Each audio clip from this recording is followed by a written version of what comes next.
No laughing matter. I'm Jason Horton. I'm Rebecca Lieb. And this is Ghost Town.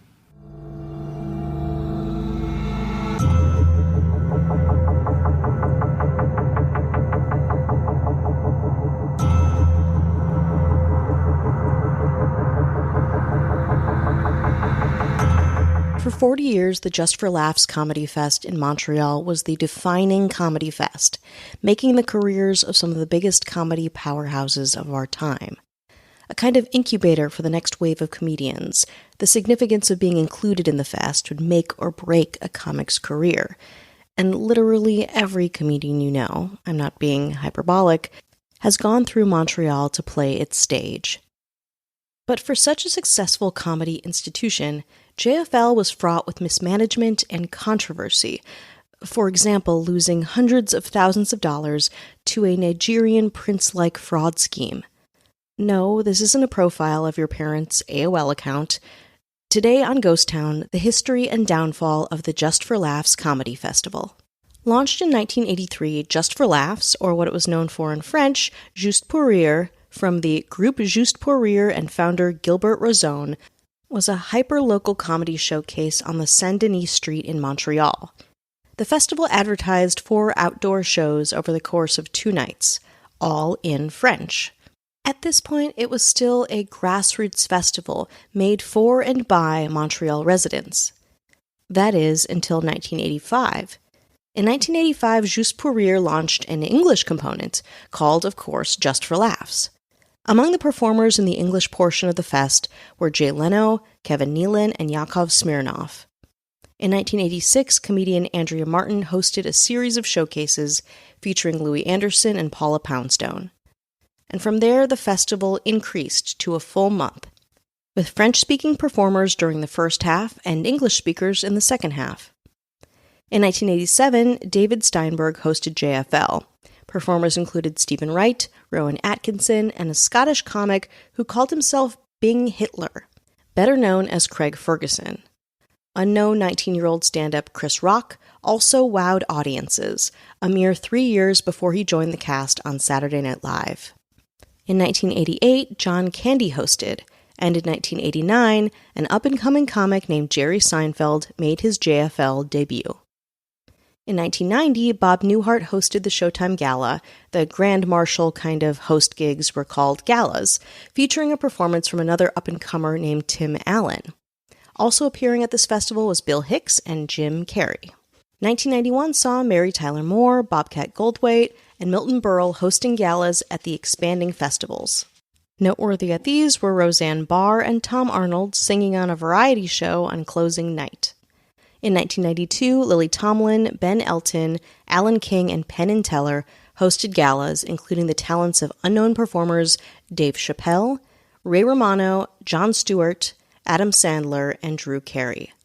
In 1993, 97-year-old George Burns slayed, receiving the JFL Lifetime Achievement Award. So you see where this is going. The festival was getting bigger and bigger and bigger, and in less than 10 years going from a small Montreal event to a worldwide sensation. And although Just for Laughs attracted audiences from around the world, many of those in the audience were talent scouts, booking agents, producers, and managers, looking to book the next big thing in comedy. In 1999, after seeing other comedians perform on its stages, including, again, Ray Romano, Greg Proops, Patton Oswalt, Jimmy Fallon, Penn and Teller, Kevin James, Mitch Hedberg, and God, so many more, Andy Nolman, the original organizer who decided to make an English component to the whole thing, left the festival. And while things changed, the momentum continued, even in subsequent years creating ancillary stages in Miami, Chicago, London, and Toronto, hosting new faces like, get ready for it, Gabriel Iglesias, Daniel Tosh, William Shatner, Mike Birbiglia, Kevin Hart, Demetri Martin, Bill Burr, Flight of the Conchords, Louis Black, W. Kamau Bell, Natasha Leggero, Rowan Atkinson, Amy Schumer, Tom Segura, and again, so many more. Are you sick of me listing famous names yet? I thought so. But on November 24th, 2010, JFL was having some struggles, and in response, it consolidated many of its venues.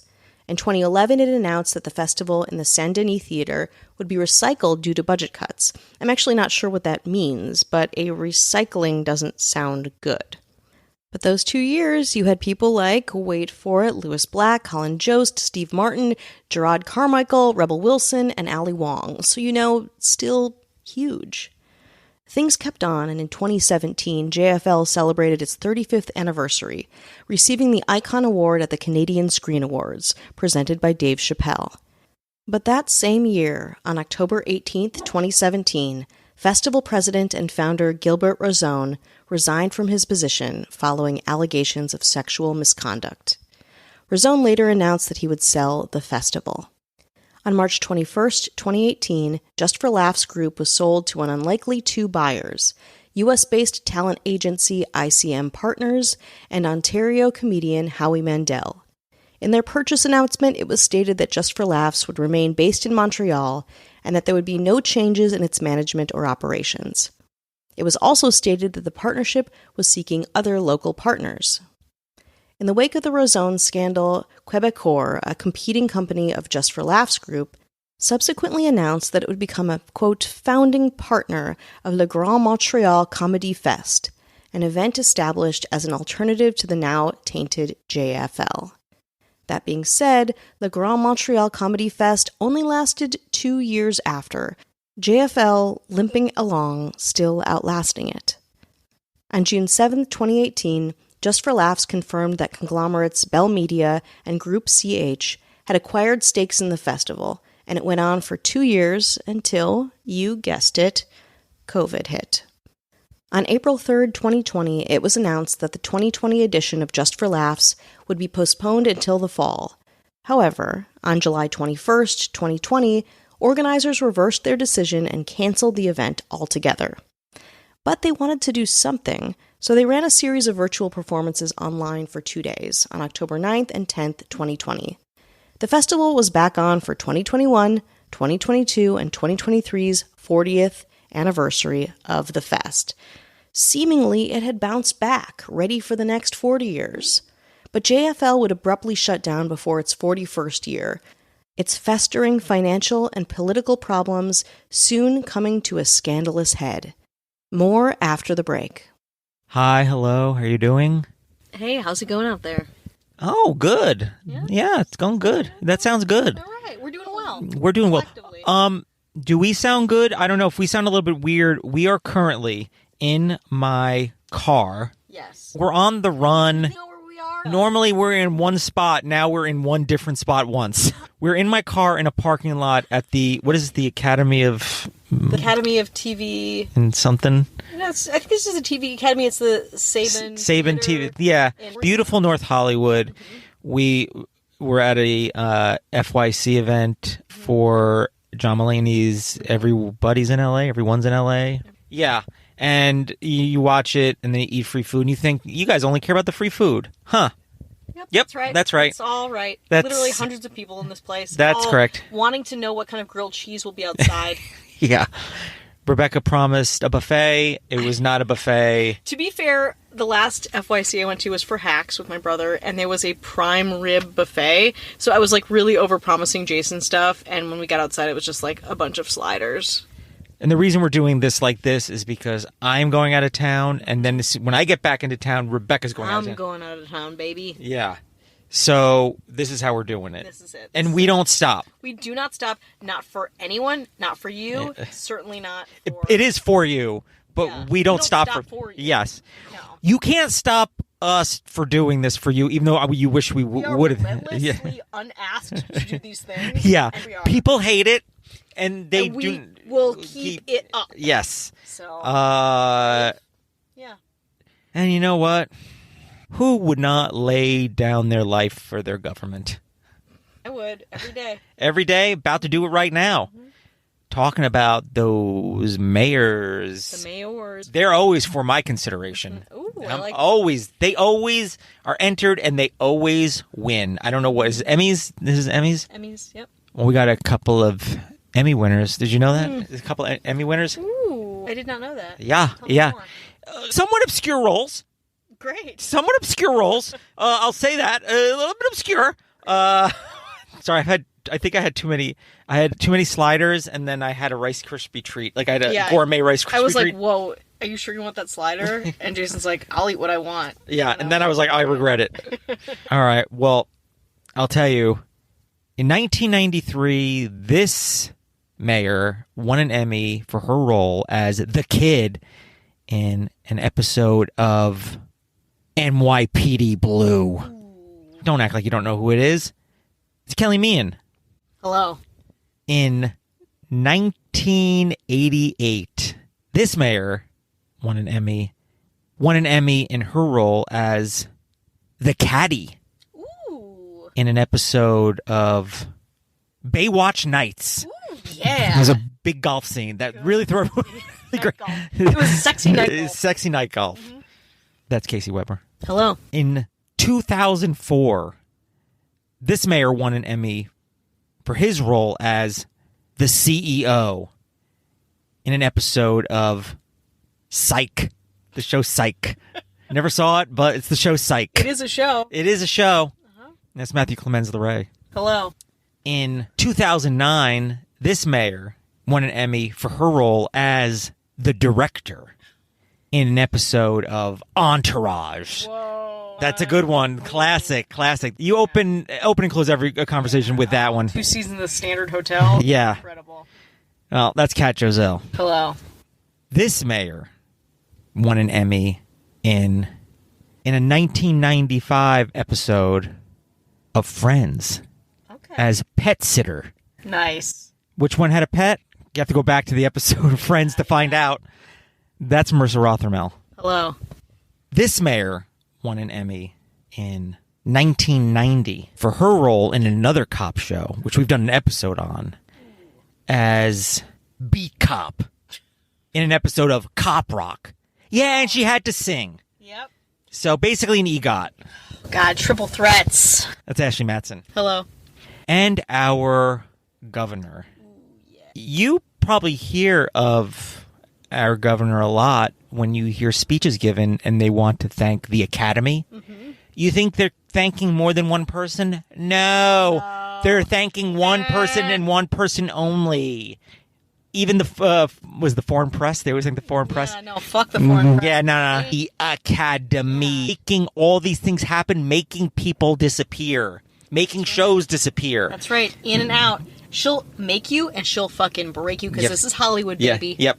And chances are she might just break you. And you'll be like, hey, listen, it's the Academy. You say thank you. Yeah. You say thank you to have been broken. Break me one more time, please.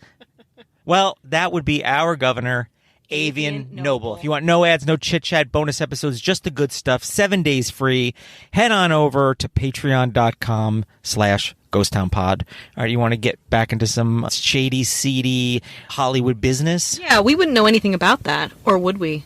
On March 5th, 2024, the 2024 edition of the Just for Laughs Festival was abruptly canceled, shocking audiences by stating it was millions of dollars in debt and trying to avoid bankruptcy, blaming lost revenues during the COVID-19 pandemic, streaming services, and reduced budgets at networks as the main causes for its end.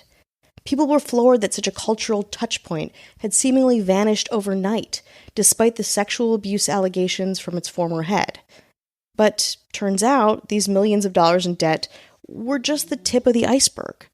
A month later, it was exposed in documents made public by an insolvency trustee that the Just for Laughs and affiliated groups owed millions of dollars in unpaid debts to the tune of $22.5 million, with an additional $3.4 million on top of that owed to various creditors. But not only that, Just for Laughs and another affiliated festival, ZooFest, owed more than $78,000 to a Montreal convenience store called Dépanneur Le Unique. Wish I could find out more information on what the hell they owed to a convenience store, but alas, I cannot. According to La Presse, the Montreal Gazette, and CTV News, the debts that JFL had were, and here's just a list of what I found, more than $100,000 to more than 4 dozen television stations, as well as radio stations and newspapers across Canada, over $720,000 to Cartier Communication Marketing Incorporated, a Montreal advertising company who advertised the festival, $200,000 to Big Yellow Taxi Productions, who produced the Australian JFL TV programs in Montreal and Australia, And we're not just talking JFL owing large corporations money, these big entities. Smaller acts and businesses also were ripped off, according to court documents. The Fest, for example, owed $300 to comedian Mike Ward and $200 to Jeanette Reno, more to Australian comedian Jim Jeffries and Montreal's ambulance service, Urgences Santé. But that is not all. As these debts were servicing, and again, those are just some examples of the debts, they're not all, inventoried in public, but giving you a taste of things. JFL also admitted to another crucial and shocking piece of information, that the comedy festival lost more than $800,000 in an impersonation scam, a common fraud a la that Nigerian prince scam from years ago. Apparently, the fraud involved someone who created email addresses that appeared to be from L'Equipe Spectra and Group CH, companies that provide management services to Just for Laughs, La Presse reported. Using spoofed email addresses, the scammer, or scammers, instructed Just for Laughs to send payments to a new bank account, and between February and April 2023, Just for Laughs sent 3 payments totaling $8,013,657 to that bank account. JFL uncovered the scam in May 2023 and alerted Montreal police, but couldn't find out who perpetuated the scam. Of course, people were shocked by all of this information, and the internet went wild. Not only were people processing and reflecting the transgressions of the Fest over the years, but the inequity in comedy and corporate hypocrisy as a whole. Here are some Reddit reactions. Here's from James in a Lake. He says, a grand total of like 10 sets over the last 2 years. It was the biggest stage to get a deal in a pre-internet era for any comic. Killing at the festival could get you TV deals and change your life forever. From Le Grand Lucifer, JFL was good when it started in the 80s all the way to the mid-2000s. At that point, there was a definite shift in tone and humor. They'd shove a bunch of people you'd never heard of on stage and who would never show up again either. Their performance was less humor than storytelling. And the more time passed, the worse the storytelling got. By the 10s, it was already unbearable. The pandemic just helped kill the zombie it had become. From Jardensky, somebody at the Comedy Network was being sucked off to play Just for Laughs, gags 90% of the day. That had to be some kind of money laundering scheme. Had to be. From Historical Cup 7552, yeah, I kind of feel bad for them. Like they are in $27 million in debt and now this.